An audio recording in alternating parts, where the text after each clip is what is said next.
नमस्कार दोस्तों, स्वागत है आपका आज के क्लास में। पिछली वीडियो में हमने कोशिका चालू किया था और देखिए कोशिका का सबसे पहले वीडियो में देखे थे कि कोशिका का खोज कहाँ से हुआ, कोशिका में क्या-क्या चीज़ों की खोज हुई, तो कोशिका के इतिहास के बारे में देखे थे। फिर दूसरी वीडियो में देखे थे देखिए उसके बाद देखिए कि कोशिका के अंदर बहुत सारी संरचनाएँ पाई जाती हैं, यानी कोशिका के अंदर बहुत सारे अंग पाए जाते हैं। जैसे देखिए हम लोग में कैसे अंग है, 2 हाथ है, नाक है, कान है, ऐसे इसी तरह से बहुत सारा अंग है। तो ठीक उसी तरह से कोशिका में भी बहुत सारे अंग पाए जाते हैं और कोशिका को अंग को पढ़ने के लिए हम मतलब सिर्फ अध्ययन के लिए 3 भाग में बाँट कर पढ़े थे।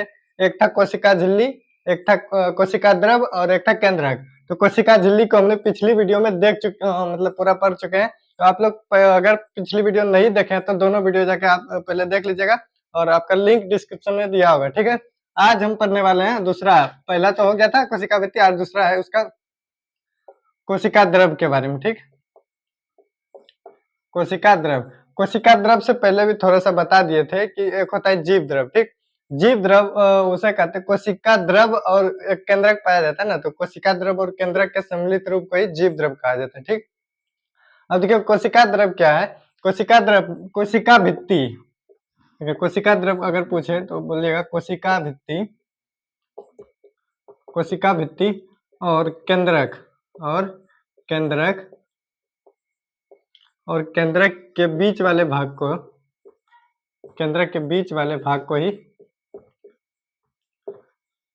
भाग को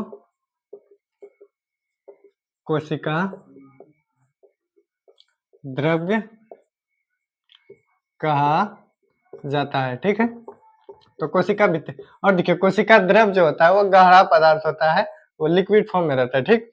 और कोशिका द्रव देखिए अब कोशिका के अंदर बहुत सारी बताए ना अंग पाए जाते हैं, ठीक।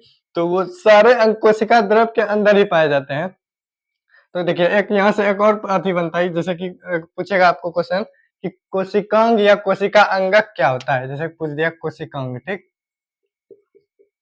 कोशिकांग देखिए कोशिका के अंदर अलग अलग काम को करने के लिए बहुत सारी संरचनाएं होती है, जिसे क्या कहा जाता है, कोशिकांग कहा जाता है, ठीक है। और यह कोशिकांग कोशिका द्रव में ही रहता है मौजूद, मतलब जितने भी सारे अंग रहते हैं वो सब कोशिका द्रव के अंदर ही रहता है, ठीक। अगर कोशिकांग का पूछे आपको परिभाषा तो आप लिख सकते हैं कोशिका द्रव के अंदर विभिन्न सारी संरचनाएं पाई जाती, विभिन्न संरचनाएं पाई जाती है,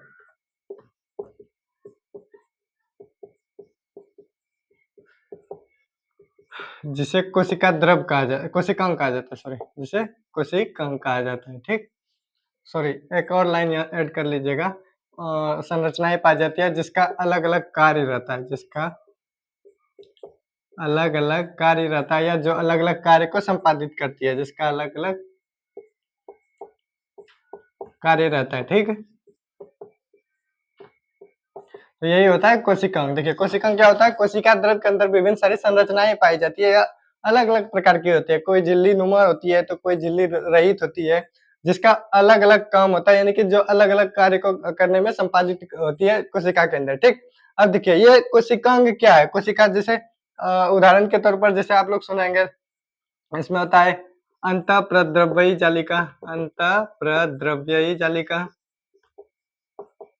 इसी तरह से और मिलेगा आपको सुनने को माइटोकॉन्ड्रिया।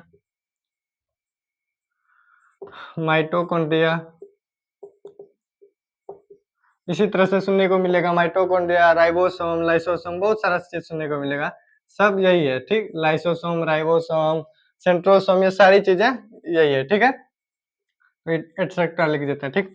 अब देखिए हम इसी कोशिकाओं को एक एक करके पढ़ेंगे, मतलब जैसे सबसे पहले कोई सा भी एक उठा लेंगे, जैसे कि मान के चलिए सबसे पहले अंतःप्रद्रव्ययी जालिका के बारे में जानेंगे, माइटोकॉन्ड्रिया, राइबोसोम, यानी कि कोशिका के अंदर जितने भी सारे अंग पाए जाते हैं सबका क्या काम रहता है, बस उसी को हम देखेंगे, ठीक है। तो सबसे पहले हम उठाते हैं अंतःप्रद्रव्ययी जालिका को, ठीक है।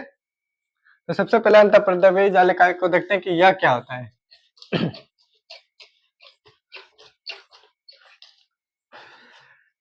अंतःप्रद्रव्ययी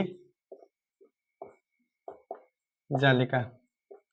देखिए जैसा कि नाम से आपको स्पष्ट हो रहा होगा, द्रव्ययी, प्रद्रव्ययी मतलब यह द्रव लिक्विड फॉर्म में रहता है। और देखिए अंतःप्रद्रवी जालिका दो तरह का होता है, इसके मतलब इसके सतह पर दो तरह के, एक होता है चिकनी अंतःप्रद्रवी जालिका, यह दो प्रकार के होते हैं, एक चिकनी और एक होता है खुरदरी। ठीक, एक चिकनी और एक खुरदरी, दोनों एक प्रकार, एक होता है अंतःप्रद्रवी जालिका चिकनी वाला और एक खुरदरी। देखिए चिकनी का अंतःप्रद्रवी जालिका जो होता है, इसके जो सतह पर पाया जाता है, इसका सतह चिकना होता है, मतलब पूरा प्लेन होता है। ठीक, और खुरदरा वाला भाग, जो खुरदरा अंतःप्रद्रवी जालिका है, या खुरदरी अंतःप्रद्रवी जालिका के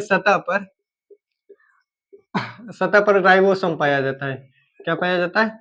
राइबोसोम। ठीक है, तो देखिए राइबोसोम कहाँ पाया जाता है अगर आपको ऑब्जेक्टिव में पूछे तो राइबोसोम खुरदरी अंतःप्रद्रवी जालिका के सतह पर पाया जाता है। ठीक, और चिकनी यह तो सपाट रहती है, एकदम पूरा प्लेन रहती है अंतःप्रद्रवी जालिका। ठीक, अब इसके बाद हम पढ़ेंगे कि राइबोसोम के बारे में, कि राइबोसोम क्या है और इसका क्या काम है। ठीक, तो राइबोसोम को चलिए देख लेते हैं, आप लोग इसको नोट्स करते चलिएगा कॉपी में। ठीक, तो सबसे आप देखते हैं एक एक करके राइबोसोम के बारे में। ठीक, राइबोसोम,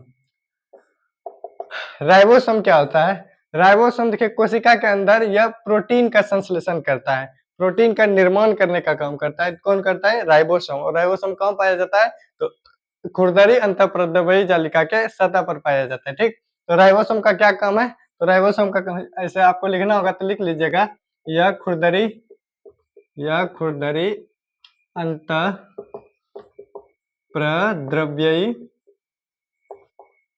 जालिका, अंतःप्रद्रवी जालिका के सतह पर पाया जाता है। ठीक, सतह पर पाया जाता है। ठीक, और इसका काम क्या रहता है? और यह देखिए इसके अंदर, किसके अंदर? तो कोशिका के अंदर यह प्रोटीन का संश्लेषण करता है, प्रोटीन का निर्माण करता है। आप लोग लिख दीजिए इसको, यह प्रोटीन का निर्माण करता है, प्रोटीन के निर्माण में सहायक, प्रोटीन का निर्माण करता है। ठीक, इसीलिए देखिए राइबोसोम प्रोटीन का निर्माण करता है, प्रोटीन का संश्लेषण करता है। इसी वजह से राइबोसोम को कोशिका का इसी वजह से राइबोसोम को कोशिका का प्रोटीन का फैक्ट्री कहा जाता है। तो अगर आपसे क्वेश्चन पूछे कि कोशिका के अंदर प्रोटीन का फैक्ट्री किसे कहा जाता है, तो प्रोटीन का फैक्ट्री राइबोसोम को बोला जाता है, प्रोटीन का फैक्ट्री। देखिए आप लोग साथ साथ नोट्स करते चलिए, अगर नहीं कर रहे तो इसका स्क्रीनशॉट ले लीजिए। ठीक है, राइबोसोम के बारे में पढ़ लिए हम। अगला हम उठाते हैं, जैसे कि कोई सा एक टॉपिक उठाते हैं, अगला हम मान के चलिए माइटोकॉन्ड्रिया के बारे में उठा लेते हैं। ठीक, तो इसके बाद हम माइटोकॉन्ड्रिया को देखते हैं।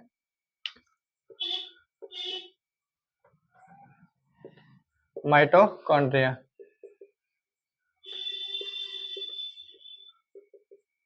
देखिए माइटोकॉन्ड्रिया का क्या काम है कोशिका के अंदर। देखिए माइटोकॉन्ड्रिया क्या करता है कोशिका में, तो माइटोकॉन्ड्रिया जैसे देखिए आप लोग 10th में जब जाइएगा ना, तो 10th में आप लोग पढ़िएगा, एक होता है मतलब हाँ एक श्वसन चैप्टर रहता है उसमें। ठीक है, श्वसन चैप्टर। तो देखिए श्वसन का क्या महत्व होता है अभी बताते हैं, लेकिन हमको अभी माइटोकॉन्ड्रिया पढ़ना है ना। तो देखिए माइटोकॉन्ड्रिया क्या काम करता है, जैसे आप लोग कुछ भोजन खाते हैं, ठीक, भोजन को खाए तो भोजन तो मतलब भोजन जैसे कि मान के चलिए कुछ खाए, जैसे एप्पल खाए, तो एप्पल सीधा का सीधा एप्पल हमारे शरीर में थोड़ी ना मतलब विचरण करने लग जाएगा। तो नहीं, एप्पल का जो बेस्ट पार्ट होता है वो तो बाहर हो जाता है, लेकिन उसमें जो पाया जाता है मिनरल्स, वह कहाँ रहता है? तो वह सारे मिनरल्स ग्लूकोज का निर्माण कर देते हैं। और ग्लूकोज कहाँ जमा रहता है? तो ग्लूकोज माइटोकॉन्ड्रिया में जमा रहता है, यह ग्लूकोज का निर्माण करता है। और यह ऊर्जा, ग्लूकोज क्या है? एक तरह का ऊर्जा है। और देखिए ग्लूकोज यह जो माइटोकॉन्ड्रिया क्या करता है, यह ऊर्जा का निर्माण एटीपी के रूप में करता है। किसमें? एटीपी के रूप में ऊर्जा का निर्माण करता है। और ऊर्जा का निर्माण कैसे करता है? तो श्वसन क्रिया के फलस्वरूप यह एटीपी मतलब ग्लूकोज को ऊर्जा के रूप में तोड़ पाता है, यानी कि एटीपी के रूप में तोड़ पाता है। ठीक, श्वसन क्रिया से। ठीक, तो माइटोकॉन्ड्रिया क्या करता है? एटीपी यानी कि ऊर्जा का निर्माण करता है। और क्या करता है? इसमें ग्लूकोज ग्लूकोज को बनाने का काम करता है, अपने में संग्रहित रखता है। ग्लूकोज को कहाँ रखता है? अपने में संग्रहित रखता है। कौन? माइटोकॉन्ड्रिया।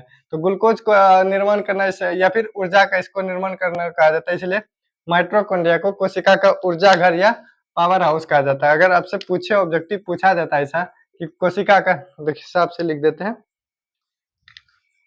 अगर आपसे पूछ लिया जाए कोशिका का ऊर्जाघर, इससे पूछा जाएगा, लिख दीजिएगा, यह कोशिका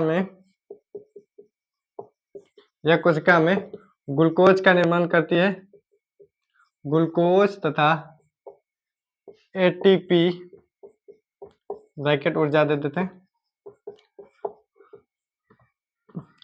ऊर्जा को संग्रहित करता है।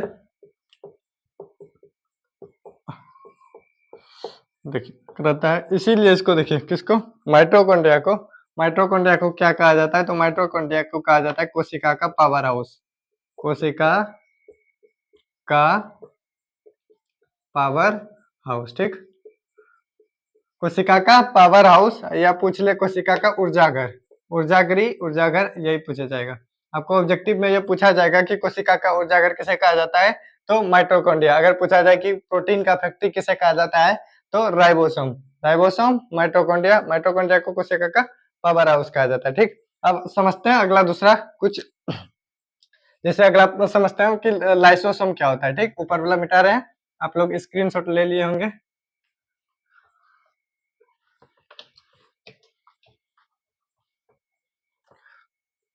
अगला है एक लाइसोसोम होता है, क्या होता है, लाइसोसोम। देखिए लाइसोसोम क्या करता है, लाइसोसोम पाया जाता है कोशिका में। जैसे देखिए कोशिका के, यह देखिए इसका लाइसोसोम का मुख्य काम है पाचन करना। ठीक है, कोशिका के अंदर पाचन करना, यह पानी का पाचन करता है और कुछ पदार्थ का भी पाचन करता है। ठीक, तो कोशिका के अंदर पाचन का काम अगर पूछे तो कौन करता है, तो लाइसोसोम पाचन का कार्य करता है। ठीक, जैसे कि पानी वगैरह को पचाता है। ठीक, और इसका क्या काम रहता है, और देखिए लाइसोसोम, देखिए कोशिका के अंदर क्या होता है कि कुछ कुछ चीजें, जैसे कि मतलब कोशिका के अंदर बहुत सारी चीजें पाई जाती है ना, बहुत सारा अंग पाया जाता है। अगर कोशिका का कोई अंग काम करना बंद कर दे, मतलब खराब हो जाए, एक तरह से मान के चलिए क्या हो जाए, खराब हो जाए, तो वह खराब अंग को क्या करता है, यह नष्ट कर देता है। कौन, लाइसोसोम खराब अंग को क्या करता है, नष्ट कर देता है। कोशिका के अंदर जो भी चीजें खराब रहती है उसको नष्ट कर देता है। लेकिन अगर पूरा का पूरा कोशिका ही खराब हो जाए तो यह लाइसोसोम फट जाती है। देखिए यह एक थैली नुमा रहती है, मतलब यह थैली के समान रचना होती है इसकी, इसके समान, थैली के समान रचना होती है।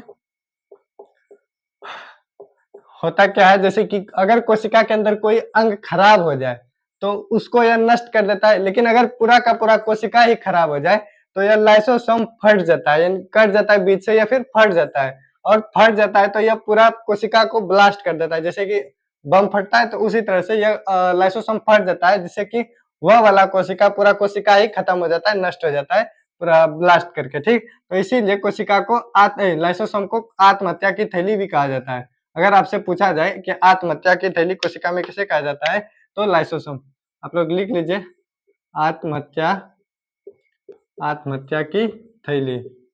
आत्महत्या की थैली क्यों कहा जाता है, आप लोग देख लिए क्यों कहा जाता है, क्योंकि यह कोशिका के अंदर खुद से मतलब फट जाता है। इसको कोई ऐसा नहीं कि कोई प्रेशर करता है, ये खुद से फट जाता है। जैसे कोशिका खराब हुआ तो यह अपने आप से फट जाता है, इसीलिए आत्महत्या की थैली कहा जाता है। तो अगर आपसे क्वेश्चन पूछा जाए कोशिका के अंदर आत्महत्या की थैली किसे कहा जाता है, तो लाइसोसोम। इसे एटम बम भी कहा जाता है, एटम बम, इसे एटम बम भी कहा जाता है। ठीक, और इसका क्या काम रहता है, और देखिए एटम बम इसको कहा जाता है। और इसका एक और सॉरी, इसका आप लिख लीजिए, काम तो यही था। आप लिख लीजिए कि अगर कोशिका के अंदर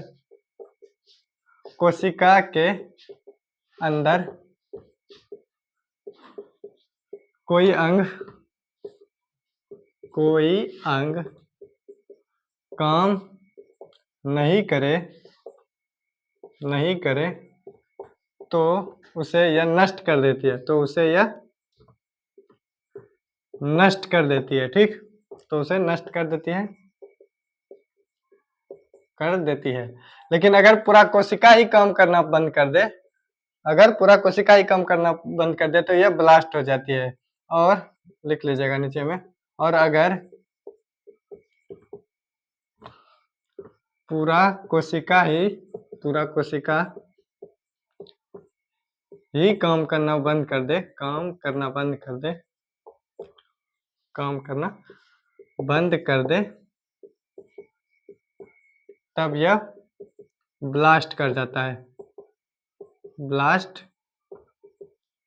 कर जाता है, ठीक, जिससे कि पूरा कोशिका खत्म हो जाता है। तो आप लोग देखिए माइटोकॉन्ड्रिया का सॉरी लाइसोसोम का काम देख लिया, क्या क्या काम है इसका। यह पाचन का कार्य करता है, ठीक, पानी का पाचन करता है और भी कुछ पदार्थ का पाचन करता है। दूसरा क्या देखिए इसका संरचना कैसा होता है, थैली के जैसा संरचना होती है। और यह क्या काम करता है, यह कोशिका के अंदर अगर कोई अंग काम नहीं कर रहा है तो उसे नष्ट कर देती है। लेकिन अगर पूरा कोशिका ही काम नहीं कर रही है, पूरा कोशिका ही खराब हो गया है, तो यह क्या करता है, यह फट जाता है, अपने आप ब्लास्ट हो जाता है, बम के तरफ ब्लास्ट हो जाता है, जिससे पूरा कोशिका ही ब्लास्ट हो जाती है। तो इसीलिए इसको यह खुद से ही फट जाता है, इसीलिए इसको आत्महत्या की थैली कहा जाता है, क्योंकि यह थैली नुमा संरचना रहती है और यह खुद से ही फट जाती है, अपने आप मर जाती है, इसीलिए इसको मतलब आत्महत्या की थैली कहा जाता है। ठीक है, आज हम इतना ही रखते हैं। अगले वीडियो में अभी कोशिकांग बचा हुआ है, कोशिकांग का कुछ कुछ पार्ट मतलब 3-4 पार्ट और बचा है। अगले वीडियो में कोशिकांग पूरा खत्म हो जाएगा और उसके बाद केंद्रक को पढ़ा देंगे। ठीक है, आज के लिए इतना, मिलते हैं अगले वीडियो में, तब तक के लिए धन्यवाद।